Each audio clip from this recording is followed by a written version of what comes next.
ఓం శాంతి. ఈరోజు Murali date 25 April 2024. బాబా చెప్తున్నారు, మధురమైన పిల్లలారా, ఈ పురుషోత్తమ సంగమ యుగమే గీతా అధ్యాయము. ఇందులోనే మీరు పురుషార్థం చేసి ఉత్తమ పురుషులుగా అనగా దేవతలుగా అవ్వాలి అని బాబా అంటున్నారు. ఈరోజు మురళిలోని ప్రశ్న, తండ్రి చెప్పే ఏ ఒక్క విషయంపైన సదా గమనం ఉంటే నావా ఆవలి తీరానికి చేరుకుంటుంది. సమాధానము, మేము సదా ఈశ్వరీయ సాంగత్యంలో ఉండాలి అనే గమనం ఉంటే నావ తీరానికి చేరుతుంది. ఒకవేళ సాంగత్య దోషమునకు వశమై సంశయం వస్తే నావ విషయ సాగరంలో మునిగిపోతుంది. తండ్రి ఏదైతే అర్థం చేయిస్తారో అందులో పిల్లలకు కొద్దిగా కూడా సంశయం రాకూడదు. తండ్రి తన పిల్లలైన మిమ్మల్ని తన సమానం పవిత్రముగా మరియు జ్ఞానసాగరులుగా చేసేందుకు వచ్చారు. తండ్రి సాంగత్యంలోనే ఉండాలి. ఓం శాంతి. భగవాను వాచ, 5000 సంవత్సరాల క్రితం నుండి ఏ రాజయోగాన్ని నేర్పించారో అదే రాజయోగమును ఇప్పుడు మళ్ళీ నేర్పిస్తున్నారని పిల్లలైన మీకు తెలుసు. గీతా భగవానుడు ఎవరో పిల్లలకు తెలుసు, కానీ ప్రపంచానికి తెలియదు. అందువలన గీతా భగవానుడు ఎప్పుడు వచ్చారు అని ప్రశ్నించాలి. నేను రాజయోగమును నేర్పించి మిమ్మల్ని రాజాది రాజులుగా చేస్తాను అని భగవంతుడు ఏదైతే చెప్పారో ఆ గీతా అధ్యాయం ఎప్పుడు జరిగింది అని ప్రశ్నించాలి. ఈ విషయము ఎవ్వరికీ తెలియదు. ఇప్పుడు మీరు ప్రాక్టికల్గా వింటున్నారు. కలియుగ అంతము మరియు సత్యుగం ఆదికి మధ్యలోనే గీతా అధ్యాయం జరగాలి. ఆది సనాతన దేవీ దేవత ధర్మస్థాపన తప్పకుండా ఈ సంగమ యుగంలోనే వచ్చి చేస్తారు. ఇప్పుడు ఇది పురుషోత్తమ సంగమ యుగము. భలే పురుషోత్తమ సంవత్సరం అని గానం చేస్తారే కానీ అదేమిటో పాపం వారికి తెలియదు. మధురాతి మధురమైన పిల్లలైన మీకు తెలుసు, ఉత్తమ పురుషులుగా చేసేందుకు లేక మనుషులను ఉత్తమ దేవతలుగా చేసేందుకు తండ్రి వచ్చి చదివిస్తారు. మనుషులలో ఉత్తమ పురుషులు ఈ దేవతలు అంటే లక్ష్మీ నారాయణులు. మనుషులను దేవతలుగా ఈ సంగమ యుగంలోనే తయారు చేశారు. దేవతలు తప్పకుండా సత్యయుగంలోనే ఉంటారు. ఇప్పుడు అందరూ కలియుగంలో ఉన్నారు. అయితే మనము సంగమయుగి బ్రాహ్మణులము అని పిల్లలైన మీకు తెలుసు.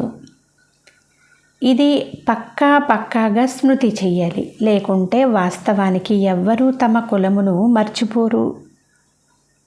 కానీ ఇక్కడ మాయ మరపింపచేస్తుంది. మనము బ్రాహ్మణ కులంలో ఉన్నాము, తరువాత మళ్ళీ దేవతా కులం వారిగా అవుతాము. ఇది స్మృతి ఉంటే చాలా సంతోషంగా ఉంటుంది.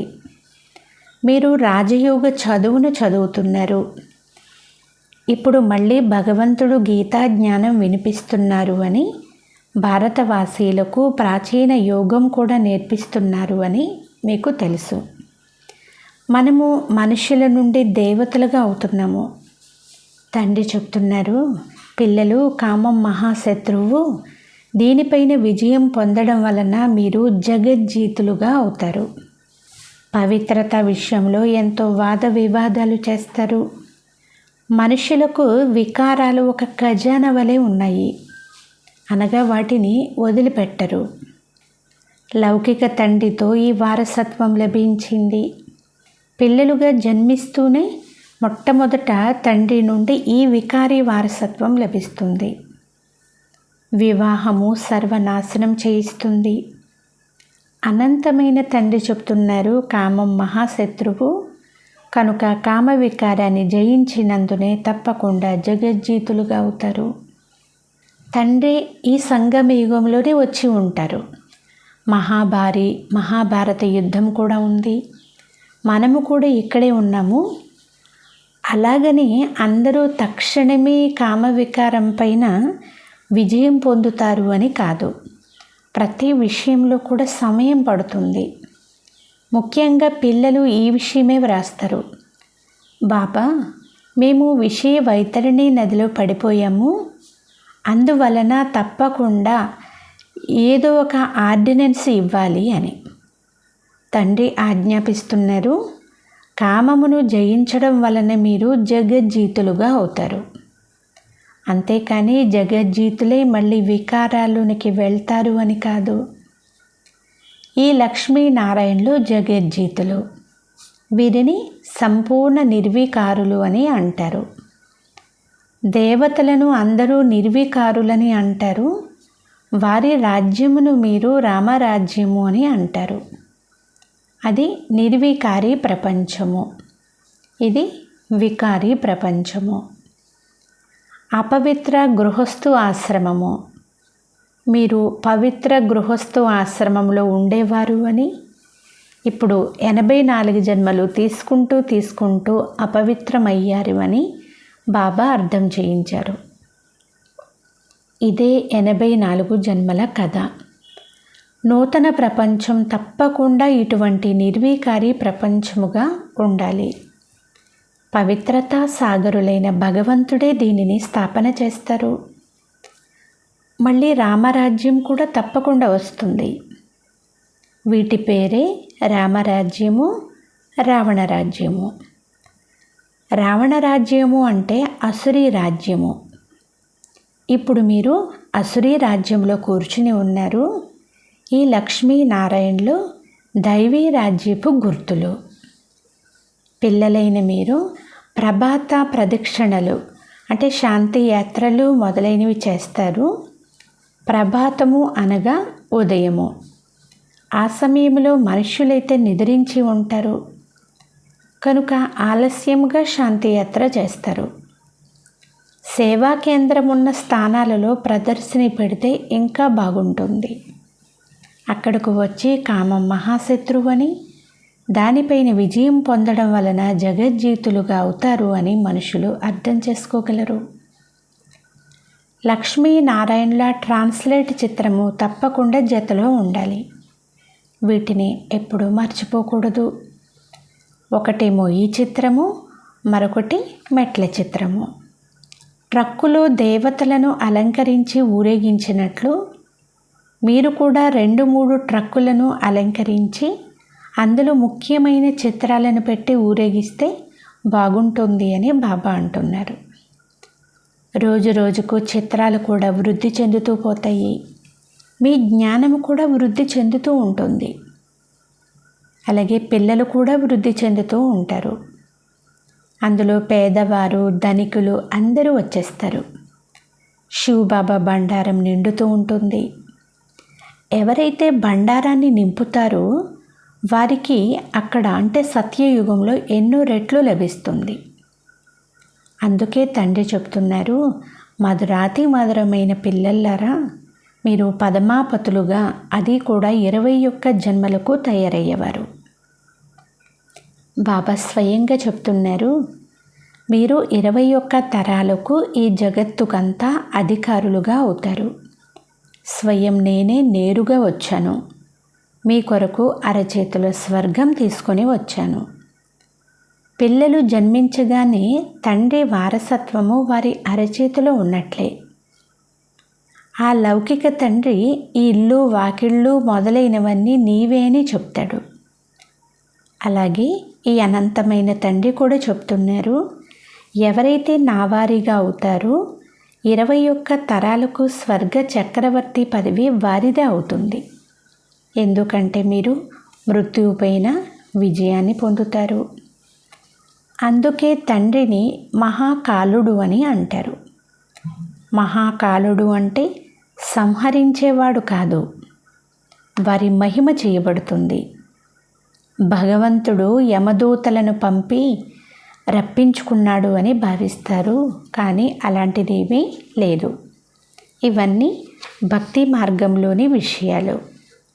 తండ్రి చెప్తున్నారు, నేను మృత్యువులకు కూడా మృత్యువును, కొండ ప్రాంతంలో నివసించేవారు మహాకాలుణ్ణి కూడా చాలా పూజిస్తారు, చాలా గౌరవిస్తారు. మహాకాలుని మందిరం కూడా ఉంది. అటువంటి జెండాలను కూడా ఎగురవేసి ఉంటారు. కావున తండ్రి కూర్చుని పిల్లలకు అర్థం చేయిస్తున్నారు. ఇది కరెక్ట్ విషయమని కూడా మీకు అర్థమైంది. తండ్రిని స్మృతి చేస్తేనే జన్మ జన్మాంతరాల వికర్మలు భస్మమవుతాయి. కనుక దీనిని ప్రచారం చేయాలి. కుంభమేళాలు మొదలైనవి చాలా జరుగుతాయి. పుణ్యస్నానము చేయుటకు కూడా చాలా మహత్వమును ఇస్తారు. ఇప్పుడు పిల్లలైన మీకు ఈ జ్ఞానామృతము 5000 సంవత్సరాల తరువాత లభిస్తుంది. వాస్తవానికి దీనికి అమృతము అనే పేరు లేదు, ఇది చదువు. ఇవన్నీ భక్తి మార్గంలోని పేర్లు. అమృతము అనే పేరు విని చిత్రాలలో నీటిని చూపించారు. తండ్రి చెప్తున్నారు, నేను మీకు రాజయోగం నేర్పిస్తాను. చదువు ద్వారానే ఉన్నతమైన పదవి లభిస్తుంది. అది కూడా మిమ్మల్ని నేను స్వయంగా చదివిస్తాను. భగవంతునికి ఇటువంటి అలంకరింపబడిన రూపం లేనేలేదు. ఇతనిలో తండ్రి ప్రవేశించి చదివిస్తారు. చదివించి ఆత్మలను తన సమానంగా చేస్తారు. లక్ష్మీనారాయణులు తమ సమానంగా తయారు చేయలేరు. ఆత్మ చదువుతుంది. ఆత్మలను తమ సమానముగా జ్ఞాన సంపన్నంగా తండ్రి తయారు చేస్తారు. అలాగని భగవాన్ భగవతిగా తయారు చేస్తారు అని కాదు. వారు కృష్ణుణ్ణి చూపించారు. వారు ఎలా చదివిస్తారు? సత్యయుగంలో పతితులు ఉండనే ఉండరు. కృష్ణుడు సత్యయుగంలో ఉంటాడు. తర్వాత ఎప్పుడూ మీరు కృష్ణుణ్ణి చూడరు. డ్రామాలో పునర్జన్మలోని ప్రతి ఒక్కరి చిత్రము అంటే దేహము పూర్తి భిన్నంగా ఉంటుంది. ఇది సహజమైన డ్రామా, తయారు చేయబడిన డ్రామా. తండ్రి కూడా చెప్తున్నారు, మీరు కల్పకల్పము ఇదే దుస్తులలో ఇవే రూపురేఖలలో చదువుతూ వస్తారు. ఉన్నది ఉన్నట్లుగా రిపీట్ అవుతుంది కదా. ఆత్మ ఒక శరీరాన్ని వదిలి మళ్ళీ కల్పక్రితం ఏ శరీరం అయితే తీసుకుందో అదే శరీరాన్ని తీసుకుంటుంది. డ్రామాలో కొద్దిగా కూడా వ్యత్యాసం అనేది ఉండదు, అంటే తేడా ఉండదు. అవి హద్దులోని విషయాలు, ఇవి అనంతమైన విషయాలు. వీటిని అనంతమైన తండ్రి తప్ప ఇతరులెవ్వరూ అర్థం చేయించలేరు. ఇందులో సంశయానికి తావే లేదు. నిశ్చయ బుద్ధి కలవారిగా అవుతారు. మళ్ళీ ఏదో ఒక సంశయం వచ్చేస్తుంది. సాంగత్యం అనే రంగు అంటుకుంటుంది. ఈశ్వరీయ సాంగత్యంలో నడుస్తూ ఉంటే తీరానికి చేరిపోతారు. వదిలేస్తే విషయసాగరంలో మునిగిపోతారు. ఒకవైపు క్షీరసాగరము, మరోవైపు విషయసాగరము. జ్ఞానాన్ని అమృతము అని కూడా అంటారు. తండ్రి జ్ఞానసాగరులు, వారి మహిమ కూడా ఉంది. వారికి ఏ మహిమ అయితే ఉందో ఆ మహిమను లక్ష్మీనారాయణులకు కూడా ఇవ్వలేరు. కృష్ణుడు జ్ఞానసాగరుడు కాదు.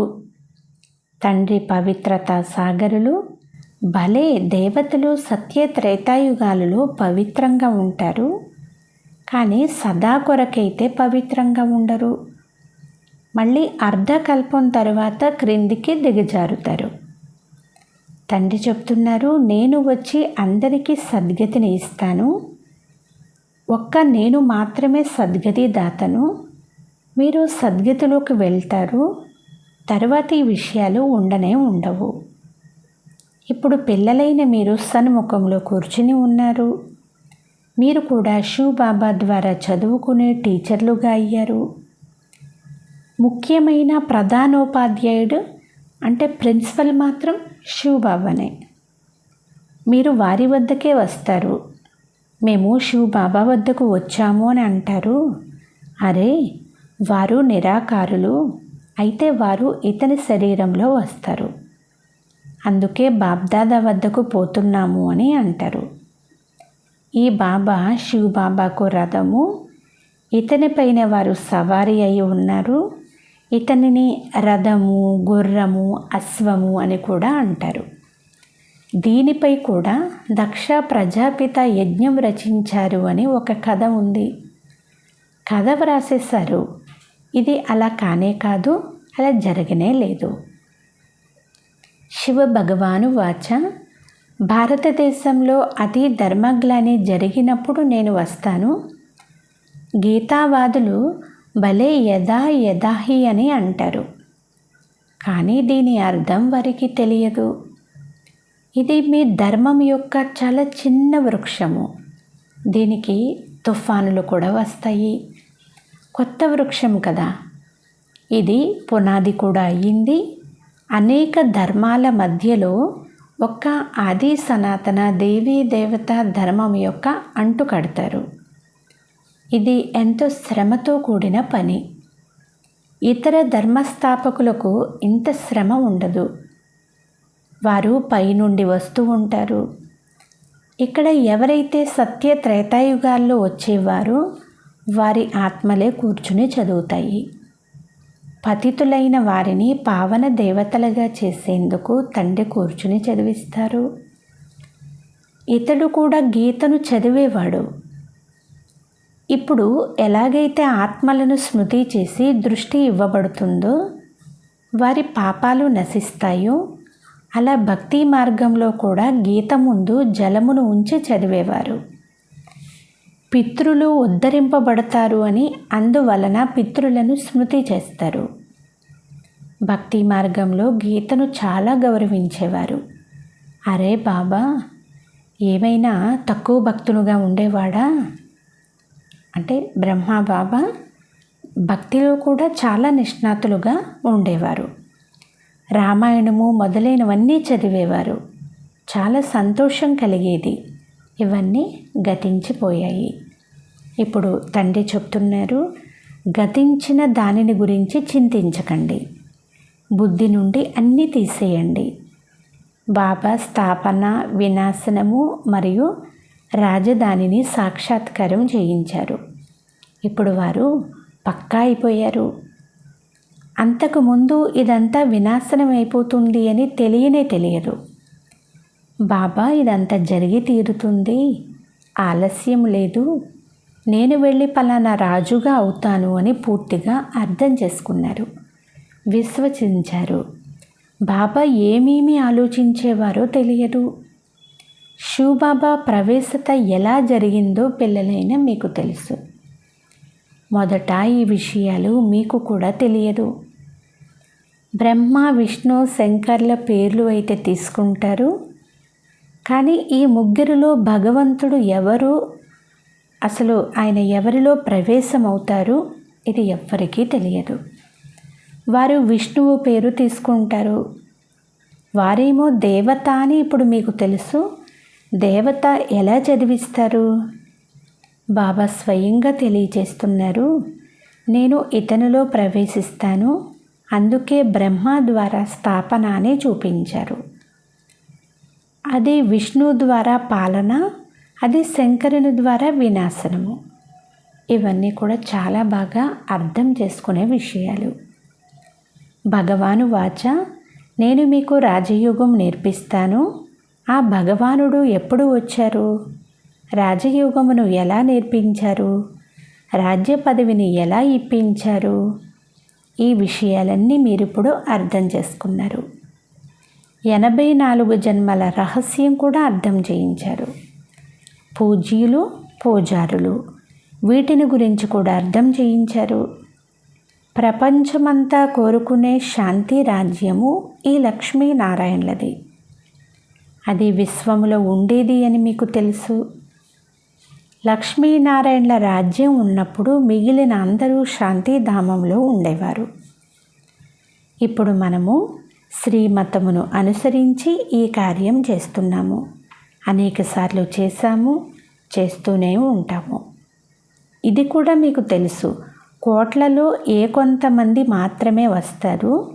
దేవీ దేవతా ధర్మం వారికి మాత్రమే టచ్ అవుతుంది. ఇది భారతదేశానికి చెందిన విషయము. ఎవరైతే కులానికి చెందిన వారిగా ఉంటారో వారే వస్తారు, తర్వాత కూడా వస్తూ ఉంటారు. మీరు ఎలాగైతే వచ్చారో అలా ఇతర ప్రజలు కూడా తయారవుతూ ఉంటారు. ఎవరైతే బాగా చదువుకుంటారో వారు మంచి పదవిని పొందుతారు. ముఖ్యమైనవి జ్ఞాన యోగాలు. యోగము కొరకు కూడా జ్ఞానం కావాలి కదా. ఎందుకంటే యోగం చెయ్యాలి అంటే మంచి శ్రేష్టమైన సంకల్పాలు అవసరం. శ్రేష్ట సంకల్పాలు ఎలా వస్తాయి అంటే అవి జ్ఞానం ఆధారంగానే కదా వస్తాయి.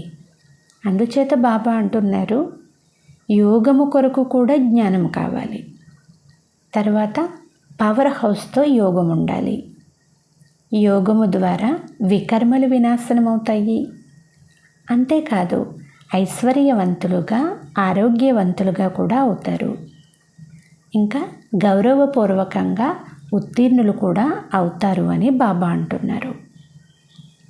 అచ్చా, మధురాతి మధురమైన అపరూపమైన పిల్లలకు మాతాపిత బాప్దాదాల ప్రియ స్మృతులు మరియు గుడ్ మార్నింగ్. ఆత్మిక పిల్లలకు ఆత్మిక తండ్రి నమస్తే. ఆత్మీయ తండ్రికి ఆత్మీయ పిల్లల యొక్క ప్రియ స్మృతులు, గుడ్ మార్నింగ్ మరియు నమస్తే నమస్తే నమస్తే.